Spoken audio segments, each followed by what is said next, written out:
Hello guys, welcome to the blog of travel with Aafiya. I hope आप सब लोग बहुत अच्छे होंगे और अपने अपने घरों में मज़े कर रहे होंगे। तो जैसे कि आप देख सकते हैं कि मैं फ़िलहाल हूँ दिल्ली एयरपोर्ट पे and I am about to on board my dream flight. Life में पहली बार मैं देखने वाली हूँ स्नोफॉल।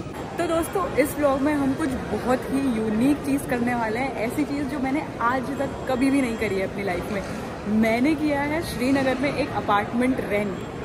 यस, आप बिल्कुल सही सुन रहे हैं, मैंने श्रीनगर में अपार्टमेंट रेंट किया है और ये व्लॉग में मैं सारी डिटेल्स देने वाली हूँ कि आप ये कैसे कर सकते हैं। और अगर आप वर्क फ्रॉम होम कर रहे हैं या एक आप वर्केशन प्लान कर रहे हैं तो आप उसको बहुत अच्छे से कैसे एग्जीक्यूट कर सकते हैं in Srinagar. Hello and good morning from Delhi guys. मैं बहुत ज़्यादा तेज़ नहीं बोल सकती, मेरी जो डॉममेट है वो सो रही है और मैं खड़ी हूँ एकदम रेडी। देख सकते हो मिरर में कम्प्लीटली रेडी हो चुकी हूँ मैं and I am about to on board my dream flight to Srinagar. देखो भाई, ये था बेहद ही बेसिक सा डॉर्म रूम। बहुत ही मजबूरी में लिया था मैंने ये, मेरा एक दिन का स्टे था इसलिए मैंने ये झेल लिया, नहीं तो मैं अपने होश हवास में तो कभी भी नहीं झेल पाती है। अगर 2-3 दिन का स्टे होता ना, नेवर।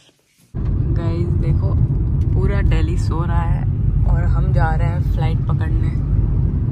इतना डेडिकेशन होना चाहिए एक ट्रैवलर में या एक ट्रैवल ब्लॉगर में कि आधी आधी रातों को उठ के फ्लाइट पकड़े जाके। सफ़र शुरू हो चुका है और मैं तो बहुत ज़्यादा एक्साइटेड हूँ क्योंकि मैंने अपनी लाइफ में आज तक स्नोफॉल नहीं देखी है। क्या आप भी उनमें से हो जिन्होंने आज तक स्नोफॉल नहीं देखी?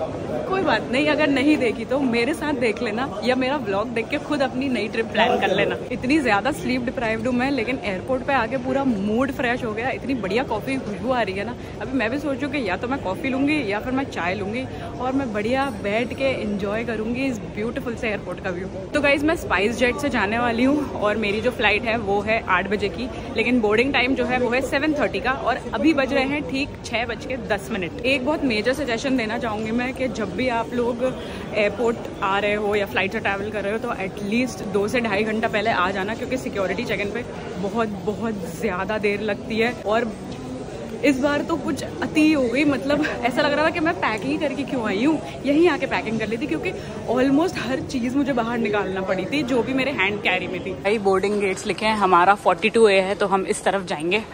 गैस करके कमेंट्स में बताओ कि ये लोग क्या कर रहे हैं। जिसने सही आंसर दिया ना उसको मेरे साथ अगली फ्री ट्रिप। भाई एयरपोर्ट पे जो फीलिंग आती है ना वो शायद दुनिया में कहीं नहीं आती, क्योंकि इतना एंटिसिपेशन होता है ना राइट फ्रॉम द मोमेंट जब तुम एंट्री लेते हो एयरपोर्ट में to the check in counter, और जब फाइनली तुम चेक इन होने के बाद बोर्डिंग गेट की तरफ जाते हो, ऐसी धक धक हो रही होती है। इतना खतरनाक एड्रेनलिन रश मिलता है ना, तभी मुझे ऐसा लगता है कि लोगों को इतना एडिक्शन हो जाता है ट्रैवल का। मुझे तो इसी वजह से हुआ है यार एयरपोर्ट पे एंग्जाइटी होना बहुत कॉमन चीज़ है। पहले मुझे भी होती थी, जब मुझे कुछ पता नहीं था ना, इनिशियली मैं नया ट्रैवल करना सीख रही थी जब, लेकिन टाइम के साथ वो रिजॉल्व होती जाती है और जितना ज़्यादा तुम ट्रैवल करने लगोगे उतना ज़्यादा तुम्हें चीज़ें समझ में आने लगेगी और उतना ही तुम प्रो होते जाओगे। भाई डोनट देख के मुँह में पानी आ रहा है। फाइनली मैं अपने गेट पे आ चुकी हूँ, लेकिन भाई देखो कितनी ज़्यादा भीड़ हो रही है। मुझे नहीं लगता कि मुझे बैठने की जगह कहीं मिलने वाली है, तो उससे बेटर हम चल के चाय पीते हैं। पूरे 15 मिनट घूमने के बाद मुझे फाइनली बैठने की जगह मिल गई है। यार 7 रुपए की चाय कब 160 रुपए की हो जाती है एयरपोर्ट के अंदर, समझ में ही नहीं आता।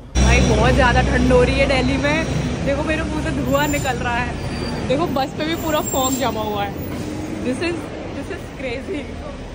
अभी मैं थोड़ी देर में दिखाऊंगी बाहर फॉग कितना ज़्यादा है, तभी तो इतनी फ्लाइट डिले हो रही है। बहुत ज़्यादा फॉग हो रहा है दिल्ली में। वो देखो, वो जो पीछे पॉइंट दिख रहा है, ये जो ट्रॉलीज खड़ी है उसके पीछे, मतलब एक पॉइंट तक दिख रहा है मुझे, वो फर्स्ट सेकंड लाइट तक, लेकिन उसके बियॉन्ड कुछ भी नहीं दिख रहा है। जब मुझे इतना कम दिख रहा है तो पायलट को कैसे दिखेगा।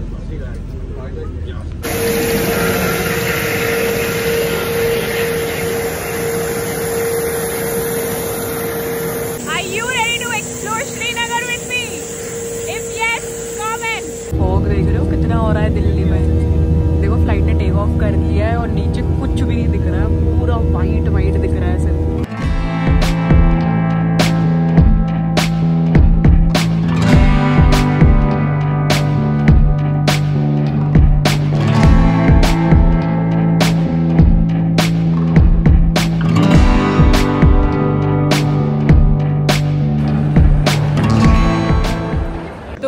फाइनली कश्मीर में लैंड हो गए हैं। मैं फिलहाल एयरपोर्ट पे खड़ी हूँ और मेरे पीछे जो आपको दिख रहा है वो है प्रीपेड टैक्सी काउंटर। तो यहाँ से आप टैक्सी लेके जा सकते हो। इसके चार्जेस होते हैं करीब 1000 से 1500 rupees depending upon the distance. थोड़ी सी एक्सपेंसिव होती है क्योंकि ये प्राइवेट कैब्स होती हैं, इसमें आप शेयरिंग सिस्टम में नहीं जाते।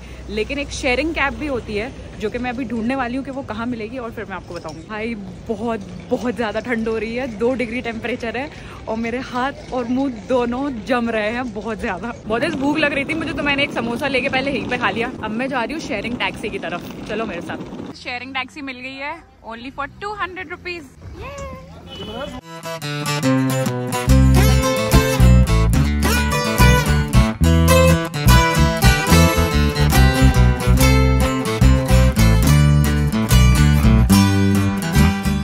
गाइज मैं फाइनली जवाहर नगर पहुंच गई हूँ और टैक्सी वाले भैया ने मुझे और कंसेशन दे दिया प्राइस में। उन्होंने खाली 150 रुपीज चार्ज किए मुझे यहाँ तक ड्रॉप करने के। ये जो है मेरे पीछे, ये मेन चौराहा है जवाहर चौक का और अब मुझे यहाँ से स्ट्रेट जाना है ये वाले रास्ते पे और वहीं पे है मेरा फ्लैट। Let's go. तो दोस्तों मैं फाइनली फ्लैट पे पहुंच गई हूँ और मैं फ्रेशन अप भी हो चुकी हूँ। इतनी ज्यादा लंबी जर्नी के बाद मैं इतनी टायर्ड थी ना, लेकिन श्रीनगर आके ऐसी फीलिंग आई है कि पूछो मत यार। सर से लेके पांव तक सब कुछ ठंडा हो गया। जो मैंने व्यूज देखे हैं ना प्लेन में से, वो मैं अपनी लाइफ में कभी भी नहीं भूल सकती। It was so beautiful. तो एक छोटा सा सरप्राइज है मेरे पास आप लोगों के लिए। मैंने ये फ्लैट जो है अपनी एक फ्रेंड के साथ रेंट किया है और उस फ्रेंड से मैं आपको थोड़ी देर में मिलवाऊंगी। वो एक्चुअली अभी घर पे नहीं है, भाई सामान वामान भी रख दिया है मैंने और थोड़ी देर सो भी ली थी मैं। और अब मैं भी जा रही हूँ मेरी फ्रेंड के पास उस कैफे में बैठने। तो दोस्तों आने वाले पूरे हफ्ते में रेगुलर व्लॉग्स अपलोड करने वाली हूँ। मैं आपको इन व्लॉग्स में सारी इन्फॉर्मेशन दूंगी कि कैसे आप श्रीनगर आके वकेशन कर सकते हो और यहाँ पे हाउस रेंट कर सकते हो, क्या क्या प्रॉब्लम्स आती हैं, क्या क्या रिक्वायरमेंट्स होती हैं जो आपको फुलफिल करना पड़ेंगी ये सब करने के लिए, और भी बहुत सारी डिटेल्स कि आप कौन से एरिया में रह सकते हो, कौन सा एरिया सबसे बेस्ट है, कैसी एमेनिटीज अवेलेबल है, कैसा खाना अवेलेबल है। ये मैं सारी चीजें कवर करने वाली हूँ अपने आने वाले सारे व्लॉग्स में, क्योंकि मेरा स्टे इस बार का श्रीनगर में बहुत लंबा होने वाला है। तो दोस्तों रेडी रहिए बहुत सारे व्लॉग्स के लिए और बहुत सारी unlimited information and unlimited fun के लिए। This is Aafiya Khan signing off. I will see you in my next vlog. हस्ता ला विस्ता।